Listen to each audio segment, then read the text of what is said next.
जय श्री राम। वाल्मीकि आश्रम में सीता जी पहुंच जाती है।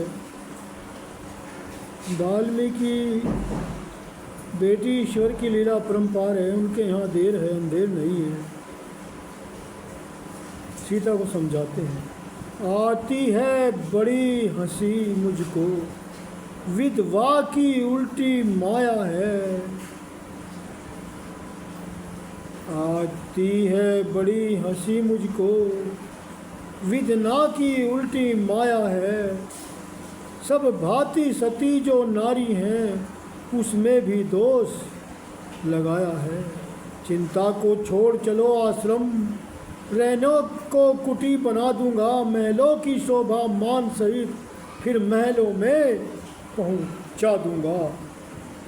इसी तरह से वाल्मीकि आश्रम में माता सीता आ जाती हैं और ऋषि वाल्मीकि भगवान का भजन कर रहे हैं।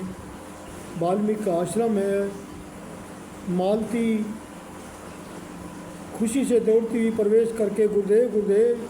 हाँ बेटी, क्या बात? वाल्मीकि जी कहते हैं, बहुत खुश नज़र आ रही हो बेटी।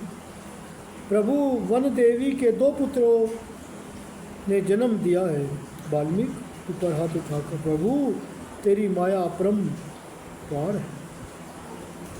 स्थान है अयोध्या के राजमहल का भारी भाग। दृश्य श्री राम जी का राजगुरु के साथ प्रवेश। राम कहते हैं, मुझे भ्रम में डाल रहे हैं गुरुदेव। यह प्रतिपल राज्य की प्रशंसा, राम राज्य के जयकारे मुझे विचलित कर देंगे गुरुदेव। गुरु जी कहते हैं, वशिष्ठ जी, किंतु मैं प्रशंसा नहीं कर रहा, आपके राज्य कौशल को प्रोत्साहन देने का यत्न कर रहा हूँ। यही तो विचित्र नियम है गुरुदेव। राम राज्य को आदर्श बनाने के बहाने राम का सब कुछ लूट जाता है और उसे आंसू तक गिरने की स्वतंत्रता नहीं दी जाती। इसी का परिणाम है कि आज चारों दिशाओं में स्वर गूंज रहे हैं, राजा रामचंद्र की जय, राजा राज्य, राम राज्य अमर हो।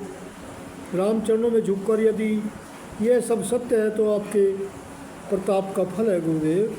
वशिष्ठ जी कहते हैं, इस पर भी आत्मा को अभी संतोष नहीं मिला। मैं चाहता हूँ कि राम राज्य, किंतु अचरज से किंतु क्या बताइए गुरुदेव। इस किंतु शब्द का विराम तोड़िए।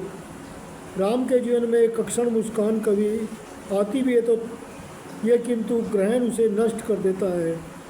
इस किंतु शब्द ने मुझे कई बार लूटा है राज ऋषि जी। गुरु जी कहते हैं, अधीर मत हो राम। राम राज्य भार संभाले, राजा को कुछ करना चाहिए, वह श्री राम कर चुके हैं। हाँ, एक कमी है मुझे दिखती है, वह अश्वमेघ यज्ञ द्वारा पूरी हो जाएगी। खुश होकर रामाश्वमेघ यज्ञ, ये कौन सी बड़ी बात है गुरुदेव। ये तो ठीक है, किंतु फिर वही किंतु गुरुदेव, मुझे इस शब्द से घृणा है। अयोध्यापति हमारे धर्मशास्त्रों के अनुसार यज्ञ आदि में धर्मपत्नी का होना जरूरी है। धर्मपत्नी की गुरुदेव, यह राम तो अपनी सीता का त्याग कर चुका है। देवी सीता को बुलाया भी तो जा सकता है। आप क्या करें गुरुदेव, जिस निष्कलंक सीता को राम ने त्याग दिया, वह उसे फिर कैसे बुला सकेगा। चरण पकड़, यदि आप आज प्रतिज्ञा की पूर्ति चाहते हैं तो आपको निराश होना पड़ेगा गुरुदेव। हमारे धर्मशास्त्रों की रीति है, स्त्री के बिना यज्ञ पूर्ण होना असंभव है और ठीक उसी प्रकार राम का सीता को अपना लेना असंभव है गुरुदेव। तो क्या मेरी इच्छा पूरी नहीं होगी अयोध्यापति? वशिष्ठ जी कहते हैं, यदि आप राम प्रतिज्ञा की पूर्ति चाहते हैं तो आपको निराश होना पड़ेगा गुरुदेव। तो क्या यज्ञ नहीं हो सकेगा? शायद नहीं। इसमें मृतक दशरथ नरेश की आत्मा को चोट पहुँचेगी अयोध्यापति। पहुँचने दीजिए गुरुदेव। इंद्र देव रुष्ट हो जाएंगे, वर्षा रुक जाएगी, अन्न उत्पन्न नहीं हो सकेगा, कुछ भी हो गुरुदेव। और जब राम की भूखी प्रजा राम के सामने हाहाकार करेगी, तब सब कुछ सहन किया जा सकेगा गुरुदेव। यह सब कुछ सहन करने को आप तैयार, किंतु एक यज्ञ नहीं कर सकते। मेरी मजबूरी है गुरुदेव। दूसरा विवाह भी तो किया जा सकता है। नहीं गुरुदेव नहीं, ये आप क्या कह रहे हैं? प्रजापति के लिए दूसरा विवाह निंदनीय नहीं है। अयोध्यापति स्वयं तुम्हारे पिता दशरथ ने 3 विवाह किए थे, तभी अयोध्या में कलेश का प्रकोप बढ़ा है था गुरुदेव। राम दूसरा विवाह करने में असमर्थ है।